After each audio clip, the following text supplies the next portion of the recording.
Ini gini, gue itu seniman kecil yang dari kota kecil, masih buta, nggak tahu jalan, nggak tahu apa, nggak punya tempat tinggal, segala macam.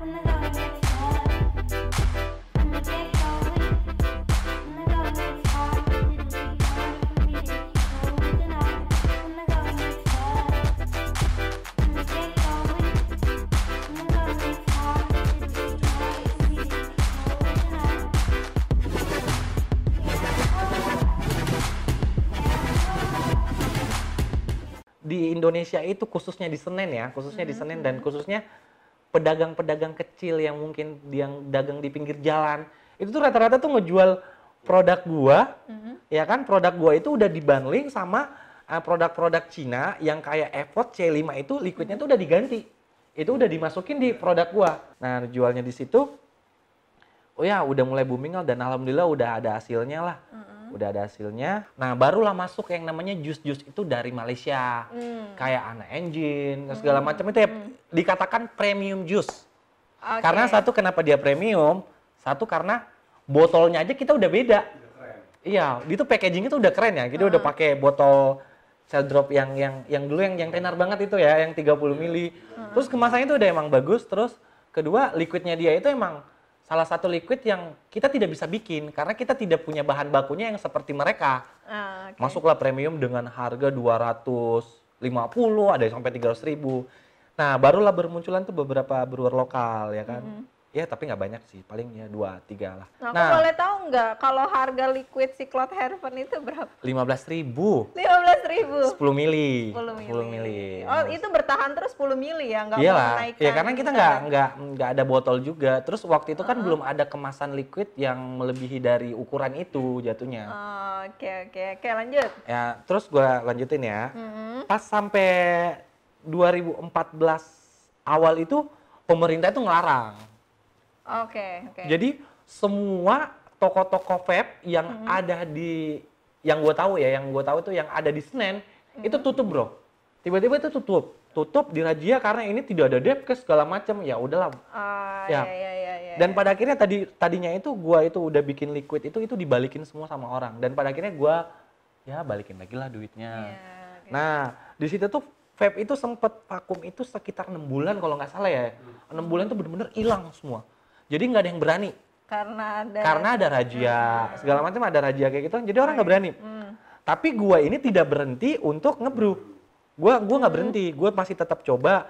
Bahkan gue setelah keluar dari Senen itu, barulah gue yang namanya gua masuk ke industri vape yang sebenarnya.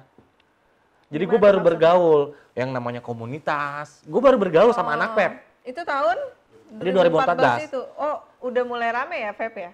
2014. Itu baru mulai rame. Oke. Gue nggak gabung juga sih ya, intinya ya gue punya temen lah yang punya komunitas, mungkin komunitasnya dulu A, B, C, dan E.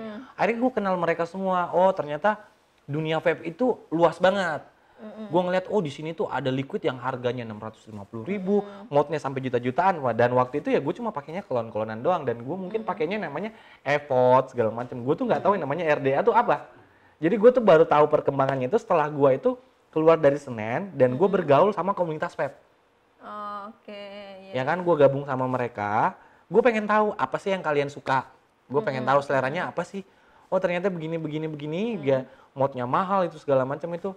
Gue kenapa gabung sama mereka karena tadi dunia gue di Senen itu udah nggak ada, bener-bener udah hilang. Sedangkan gue masih berjuang untuk bikin liquid. Gimana caranya gue bisa bikin liquid yang disukain banyak orang. Akhirnya gue harus tahu dong informasinya di mana. Iya. Jadi gue tuh telat banget namanya join yang namanya komunitas. Gabung sama mereka. Gue baru lihat tuh, oh ternyata tuh ada RDA. Di situ mulai mempelajari. Iya, ada tanknya tuh begini, liquid tuh ada namanya ini. Dan gue banyak pengetahuan di situ. Ya udah dari situ gue di riset lagi dari nol. Pengetahuan gue tuh bener-bener yang tadinya itu yang gue tahu udah ada basicnya, tinggal gue kembangin. Cuma emang beda pasar. Gue gabung dan gue mempelajari mereka. Oh ternyata mereka tuh begini, mereka tuh solid banget, saling membantu, memberikan informasi-informasi yang jelas kayak gitu. Akhirnya gue belajar dari mereka. Nah, gue belajar dari mereka. Ya udah, mungkin kondisi vape di situ tuh terpuruk banget cuma karena ada komunitas ya waktu itu ya. Jadi komunitas doang yang bertahan. Toko-toko mah udah pada hilang-hilang lah. Jadi komunitas mungkin mereka juga belinya secara online. Iya, Nah, kayak gitu. Ya udah gue belajar sama mereka, akhirnya gue coba-cobain tuh. Liquid US yang mana sih? Gini rasanya apa sih itu? Pernah Iya. beli nggak sendiri mau ngerasain? Sering banget kalau beli liquid mah gue sering banget. Liquid apa Untuk yang paling ngetes, enak kalau kata orang itu pasti gue beli meskipun di gue nggak enak. Kebetulan waktu itu temen gue itu punya kartu kredit, jadi gue pengen beli tuh yang namanya flavor. Flavor itu adalah essence, essence yang dimana kita beli yang sama yang mereka pakai di liquid US itu. Akhirnya gue beli tuh, gue transaksi pakai kartu kredit dan gue tuh nggak tahu yang namanya tuh ada namanya pajak masuk lah, bea cukai segala macam. Gue tuh nggak ngerti sama sekali. Akhirnya gue order doang, waktu itu pakai UPS, gue order TFA, nyampe lah di Halim. Akhirnya gue telepon pada satu hari, gue ditelepon, Mas, ini lu order ini, lu punya surat ini, nah barang lu udah sampai. Lu harus punya surat ini, terus apa segala macam, berkas-berkasnya gue tuh nggak ada. Dan gue nekat, gue datang ke sana dan gue itu dari jam 10 pagi itu sampai jam 6 sore gue di situ nungguin. Gue ngemis-ngemis sama orang cukainya. Pak, saya tidak punya uang, Pak, itu cuma buat kue. Gue order tuh buat kue, nggak mungkin lah gue bilang buat vape kan. Itu buat kue, Pak, tolonglah Pak, ini kan saya baru usaha. Oh nggak bisa Mas, lo harus pakai surat dan lain-lain gini-gini. Pak, saya juga mau bayar, saya tidak punya uang. Bener, emang kondisinya waktu itu emang udah susah lagi lah, susah lagi kan. Gue nggak punya uang Pak untuk bayar. Mungkin dia kasihan ya. Gue disuruh pulang aja, gue nggak mau pulang loh. Gue tungguin aja depan situ. Mungkin kasihan kali sama gue ya. Gue inget banget tuh. Akhirnya dia coba di zoom dulu. Dia tuh panggil gue loh. Gue inget banget kayak gini. Bro sini. Ya udah ini paket lo. Lain kali kalau impor kayak gini, ini wah thank you banget Pak, thank you banget. Akhirnya gue ambil tuh. Gue dapet itu udah ada nikotin, udah ada sweetener segala macam itu udah ada semua. Aku gue bikin lah. Gue bikin. Habis gue bikin itu, gue udah cobain, enak. Nah, karena gue udah punya temen ya, udah main sama mereka itu, gue cobain. Ya? Gimana menurut lo? Oh enak nih, ini liquid lo nggak, Le? Iya liquid gue, oh enak nih bro, bawa aja ke toko-toko. Nah waktu itu kan toko kan belum rame tuh, ya kan? Gue bawa ke toko-tokonya juga yang gede-gede doang. Ya gue bawa itu ya, mereka tuh nggak ada yang mau nyobain. Padahal ini kata temen gue udah enak loh. Kata gue udah enak. Toko vape itu bawa. Gue bawa sampel, ini gue bawa sampel ini. Okay. Ini lu siapa sih toko vape yang perempuan inces lah. Iya oke. Nih kayak gini nih. Mbak, saya brewer. Ini gimana Mas? Saya brewer nih, ini mau nyobain nggak liquid saya? Apaan tuh? Ya. Nyinyir gitu nggak kira-kira? Iya. Ya nyinyir, tapi nggak senyebelin dulu sih mukanya. Benar. Mereka itu menolak karena dia punya alasan yang tepat sih, dan masuk akal. Karena pertama liquid yang beredar itu belum ada liquid lokal, yang premium lokal gitu kan. Dia itu cuma punya US sama Malaysia. Dan itu laku. Ya kan laku. Ya udah dia nggak mau nyobain, ya kan. Tadinya gue nawarin buat beli, akhirnya ya nggak bakalan lah. Nyobain aja nggak mau, gimana beli kan. Cuma ya gue orangnya pengen berkembang. Iya. Dan pada akhirnya gue keliling tuh beberapa toko-toko tuh yang ada di Jakarta tuh gue keliling. Ya jawabannya mereka semua sama. Udah berapa toko tuh kira-kira? Aduh, gue nggak tahu deh. Pokoknya waktu itu gue keliling naik motor, debuan, lu tau lah. Itu masih namanya Cloud Heaven itu? Bukan, gue udah ganti. Udah ganti lagi. Itu udah sorry, gue ini. Itu udah namanya Hero 57 dan flavornya itu Dragon Knight sama apa ya waktu itu ya? Juggernaut. Nah itu dua flavor itu. Dua flavor pertama kali Hero 57. Gue bikin Hero 57. Nah kenapa Hero 57? Nah itu ya mau kan? Ditanya kenapa akhirnya dipilih Hero 57 namanya setelah Cloud Heaven itu ditinggal, dan kenapa juga nggak pakai Cloud Heaven lagi? Ayo. Nah gini kan, ya karena kan kenapa gue nggak pakai Cloud Heaven? Pertama itu ya menurut gue Cloud Heaven itu kan nama pertama dari brand gue ya. Kenapa gue nggak pakai? Karena satu, tidak menunjukkan identitas gue. Oke. Iya kan? Nah waktu itu ada zaman itu Python saya kalau zaman Python. Jadi si brewernya itu dia tanda tangan loh di liquidnya itu. Brewernya Python itu yang liquid US. Dia tanda tangan. Nah, gue tuh ada signature gitu. Benar. Nah, dan gue itu pengen banget kayak gitu. Akhirnya gue bikin desainnya hampir sama tuh. Terus lu tau gak gue tulis liquid gue, signature by Echa, tanda tangan cuy, gue tanda tanganin tuh. Dengan kepedean tingkat tinggi lah ya. Namanya Hero 57. Kenapa namanya Hero 57? Iya, karena itu nama gue. Hero. Nah, nama gue kan Reza Pahlawan. Oh iya, Iya kan, gimana sih lo? Lupa ya? Nama gue kan Reza Pahlawan. Nah 57-nya itu tanggal kelahiran gue. Oke. Nah 57, Hero 57. Dan nama flavor gue itu nama-nama Dota. Oh iya. Nah kebetulan gue suka main Dota, ID Dota gue itu namanya Hero 57. Nah makanya ya karena gue suka hero-nya kayak Juggernaut, Dragon Knight, makanya gue kasih lah namanya. Namanya nama Dota itu ya. Gue nyangkut di Kemang. Di Kemang itu ada rumah makan, bukan kayak food court gitu sih. Apa ya, kayak ada food court di situ, ada orang nge-vape. Gue samperin, karena gue udah gak pede ke toko nih, jadi gue pengennya nyerangnya tuh vapers aja. Mas, ini liquid lo ya? Iya, ini liquid saya. Ah, bohong lo. Iya, Mas. Ini liquid saya. Langsung ngasih tahu. Iya, karena dia tuh nyobain kali ya. Kok enak sih ya, mungkin kayak gitu ya. Sampai dia tuh nggak percaya, dia ngeliat saya, ini siapa sih, mamang-mamang, mas-mas gitu. Tiba-tiba nyamperin kan.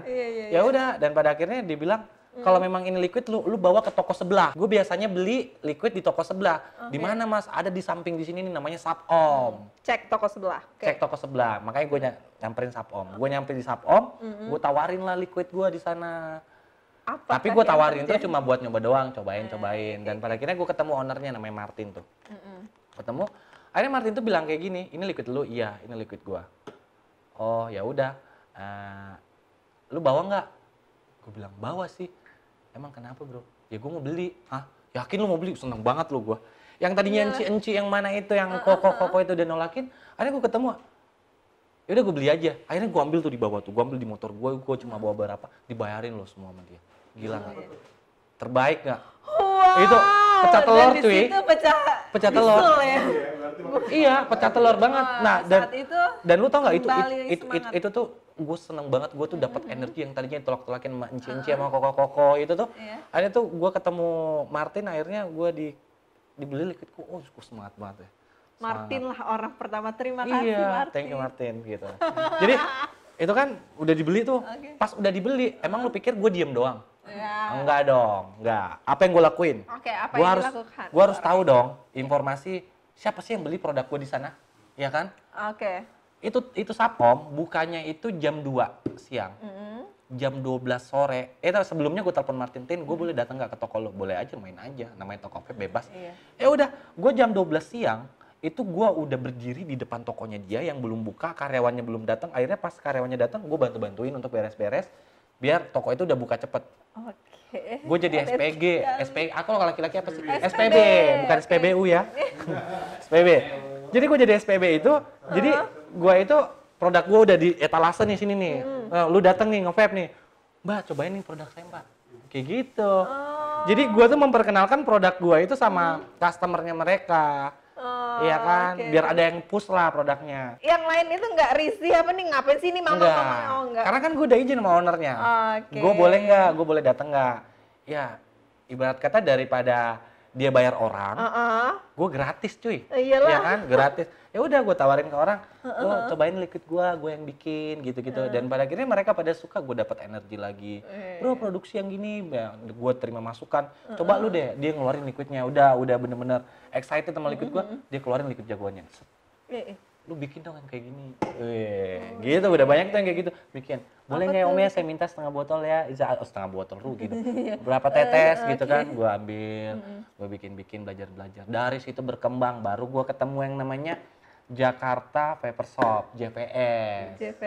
Yang tadinya nolak gue juga tuh. Oh, sempet nolak terus. Ayo lanjut. Ya, karena JVS kan waktu itu kan yang salah satu dari kokoh-kokoh yang nolak gue lah gitu. Baiklah. Kayak gitu kan. Ya udah, karena Hero 57 ini udah kecium nih. Udah di mata vapers itu udah Hero 57 liquid lokal. Enak. Ya kan? Akhirnya mungkin si pihak distribusi ini akhirnya mencium nih bau cuan. Ya kayak gitu loh. Bau cuan nih. Nih, akhirnya karena si Martin ini kenal sama ownernya JPS, ya udah Martin ketemuin gue sama ownernya JPS. Budi, dari situ gue launching namanya, gue kasih flavor namanya Susu Bro. Terus kayak si gitu. owner JVS itu masih ingat, ini kan orangnya enggak, gue bilang kayak gini, bro waktu itu kan gue datang ke lu bro, katanya dia lupa. Masa sih gue nggak ketemu. Mungkin sebenarnya ingat Mungkin sebenarnya, tapi ya udahlah. Tapi kayak gue juga ngeliat sih dari diri gue dulu siapa gitu kan ya. ya orang nggak bakal bisa lihat lah. Iya, oke. Ya udah, ya, akhirnya gue kasih susu bro. Ini gue kasih flavor di dia dan didistribusikan dia. Akhirnya produk itu tuh booming parah. Oke. Booming Itu susu, bro. tahun 2005, udah 15 ya jatuhnya. Udah 15 ya, udah jatuhnya di 15. Oh, oke, terus lanjut. 15 akhirnya booming, akhirnya gue ketemu lagi tuh sama distribusi. Ya kan, ketemu namanya distributor yang terbesar juga tuh, salah satunya tuh Indonesia Vapor Distributor. Oke. Nah, gue bikinlah Banana Rilla di situ, gue kasih dia flavor, booming lagi kayak gitu. Oke, jadi Booming sampai di tahun 2016 ada satu distributor gede di Indonesia itu bikin event namanya Indonesia Top Brewer. Ingat nggak?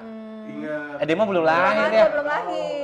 Lu mah nggak tahu ya. Di Lost and Found. Ya, di Lost and Found Kemang ya waktu itu ya. Dia bikin kategorinya. Kategorinya itu the best creamy, the best tobacco, the best fruity, the best apa lagi ya? The best packaging, terus ngebrew dadakan. Nah, waktu itu kan gue masuk 3 kategori. Karena gue belum punya fruity waktu itu ya. Gue masuk creamy, gue masuk tobacco, dan gue masuk ngebrew dadakan. Ya. Akhirnya alhamdulillah gue menang 3 kategori itu. Wih, keren Gua menang, sekali. alhamdulillah. Semangat dulu dong yang dari Pondok Indah. Bekasi, Pekayon. Itu top brewer tuh ya. Indonesia Top Brewer. Nah, itu kan nge-branding banget kan. Jadi seorang brewer kecil yang tadinya ya nggak ada apa-apanya akhirnya bisa menang 3 nominasi. Nah, liquid gue yang pertama menang itu the best creamy itu Moon Rabbit. Oh, oke. Tuh, Moon Rabbit, terus the best tobacco itu Bako. Yang lu yang desain itu loh. Nih tukang desain gue dulu nih. Ini ya. Iya. Terus Putu dia tuh tukang desain gue. Khianat ya keluar ya. Tobacco, terus apa namanya, terus ngebrew dadakan. Jadi waktu itu dia punya produknya itu mungkin apa ya, bukan kurang sih ya, intinya dia punya produk, gimana caranya kita ngebrew produk itu, kita tambah-tambahin apa biar enak. Nah, gue menang tuh brewer. Akhirnya disitulah, ya karena yang ngadain orangnya juga gede ya, jadi semua orang itu matanya tuh ke sana gitu. Dan gue menang 3 kategori situ. Dari situ Hero 57 itu makin besar. Makin Makin dan makin. Oh, makin. Fresh lah pokoknya ya. Kenal ya. Cahayanya udah kemana-mana kayak Iya. gitu. Gue punya apa sih program, yaitu namanya, kemarin kan gue habis launching liquid namanya UFA kan. UFA alhamdulillah sukses, dan gue punya program itu UFA Challenge 57. Jadi UFA Challenge itu gue punya lagu, jadi gue minta di coverin sama orang. Oke. Kayak begitu. I see. Ini kan Hero 57 udah besar banget dan Alhamdulillah. Kak Eca sendiri juga udah wah banget lah ya. Melihat pandangan seorang Eca atau Reza Pahlawan tentang vape yang sekarang ini gimana sih? Kan udah regulasi ya, udah. Regulasi? Mungkin pendapat. Kalau gue ya, Pandangan, sorry. kalau namanya udah disupport sama pemerintah, itulah kemerdekaan besar buat brewer kayak gue ini. Yup. Terus buat pengusaha-pengusaha vape, kalau menurut gue sih ya, adanya regulasi ini pasti akan lebih maju. Pertama, kemarin kan tantangan kita itu yang paling susah itu adalah tembus pemerintah ya. Sekarang kan udah dibuka nih jalan pemerintah nih. Nah, tapi tergantung. Gimana? Kalau industri ini mau bertahan, tergantung pelaku industrinya seperti apa. Betul, setuju. Jadi bukan karena pemerintahnya lagi, bukan Iya. karena apanya lagi. Jadi tergantung pelaku industrinya. Jadi kalau pelaku industrinya itu tidak bisa maintenance, gue rasa percuma ada regulasi kalau mereka itu masih ya ibarat kata mainnya masih kasar-kasaran lah gitu kan. Jadi menurut gue ya regulasi sih bagus banget, cuma ya balik lagi ke pelaku industrinya. Banyak banget ya kabar-kabar miring tentang vape, ada yang ya pokoknya banyak banget, terus kayak ada yang salah satunya itu yang liquid narkoba. Itu Kak Eca gimana tuh nanggepin? Liquid narkoba, gue sih belum pernah dapet ya liquid narkoba ya. Tapi gue baca di media sih emang ada beberapa ya orang tuh menjual liquid, katanya kalau kita sedot liquidnya tuh bisa pelet, gitu. bisa ini. Nah kalau menurut gue sih yang kayak begitu tuh harusnya tuh ya balik lagi sih ke pemerintah ya, dan balik lagi ke vapers. Kalau pemerintah itu emang harus dibasmi sih yang kayak gitu. Namanya narkoba. Ada ketakutan gak sih? Waduh, nggak laku nih nanti nih dagangan gue nih. Ya enggak lah, kenapa harus takut? Karena ya kalau gue sih ya jujur ya, gue nggak pernah bikin kayak gitu. Kayak gitu, dan gue juga nggak pernah pakai atau kayak gimana. Setuju sekali justru. Jadi ngapain harus takut ya? Balik lagi ya, mungkin kita sebagai Papers ini ya, kalau memang mengetahui ada produsen liquid yang masukin narkoba, kalau bisa dilaporkan ke pihak yang berwajib. Setuju. Terakhir nih, Kak Eca. Apa nih? Harapan Kak Eca ke depannya gimana sih? Harapan gua buat Papers. Buat vape pasti buat vape. Satu tadi itu pokoknya gini sih, kalau gue sih ya mungkin yang standar-standar dulu ya, kayak 18 plus ya. Ibu hamil nggak boleh nge-vape, terus kalau lu nge-vape itu vape attitude-nya tuh dijaga gitu. Lu jangan nge-vape tiba-tiba sembur kemana, lu lihat di lingkungan lu biar vape ini image-nya bagus. Terus yang paling penting lu jangan nyalahgunain vape, kayak masukin narkoba atau segala macam. Kalau mau asapnya lebih banyak sih, nge-vape-nya jangan di tempat umum. Kalau bisa tuh kalau mau banyak di penjual sate. Nah, tapi kan intinya sih gini, kita harus bareng-bareng lah, nggak cuma produsen, nggak cuma vape artis, nggak cuma toko atau kayak pokoknya semua yang ada hubungannya sama vape ini kita jaga lah sama-sama. Kita kembangin ya. Kita jangan sampai ngecewain pemerintah yang udah memberikan legal. Karena tidak semua negara loh bisa kayak gini. Cina aja pengen legal, Malaysia pengen legal itu. Sampai sekarang tuh mereka nanya tuh ke pihak asosiasi yang ada di Indonesia, lu gimana sih caranya bisa legal di Indonesia? Oke Justi, itu tadi perbincangan seru Mimin dan Reza Pahlawan atau Eca ya, yang sangat bisa menginspirasi kita semua dan kisah ceritanya sangat keren sekali ya Justi. Semoga ini bermanfaat untuk Justi semua, yang gak bermanfaatnya buang aja. Dan tetap saksikan Cermin di channel YouTube kesayangan kita, Indonesian Juice TV. Jangan lupa komen, like, and subscribe. Scratch.